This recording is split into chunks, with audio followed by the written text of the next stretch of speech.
And you convince yourself that if you never put it out there, it can't be criticized. So here are the 5 root causes to procrastination, taken from John Acuff's book, Procrastination Proof, and the exact shifts that you need to make. Number 1, the task trap. You look at a presentation or a big project and you convince yourself, I need a 4-hour block to complete this in one sitting.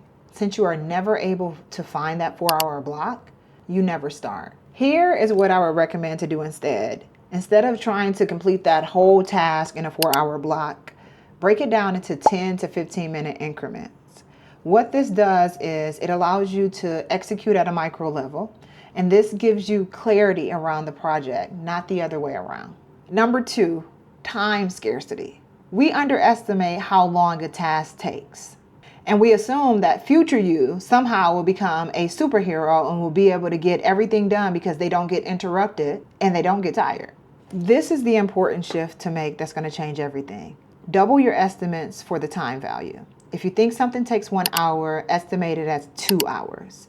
This is important because we are humans, things happen, and this bakes in that extra time so you don't feel like you're behind. I wrote Promote Your Damn Self, not from a pedestal, but because I want you to put Promote Your Damn Self in your hands. You can grab a copy from my website, a signed copy from chantellove.com/books. You can also get it on Amazon. Number 3, the history delusion. You're recalling that one time in college where you stayed up all night until 2 o'clock in the morning and you crammed in your last minute finals project and you got it done and you got an A miraculously. But here's the truth. Your brain created a pattern recognition of delusion that this will be applied in every other category. And your brain built something dangerous. Your brain is telling you, I work well, I work better under pressure. So here's the shift that I want you to make. Call out the delusion immediately. Last minute cramming is not your zone of genius. It's an adrenaline addiction, an addiction that drains your body and your nervous system. Number 4, the fear shield. The trap is that you fear that your project or the outcome will be judged, and it won't necessarily match the perfectionism that's in your head. And as a consequence, you worry that your peers and your colleagues will judge your work. So what ends up happening, you use avoidance as a tool.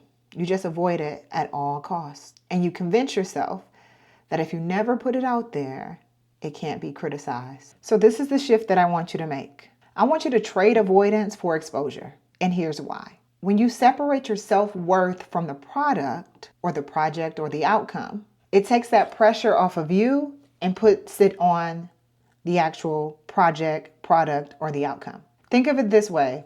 A 90% executed project with stakeholders is better than a 100% perfected idea that's stuck in your head.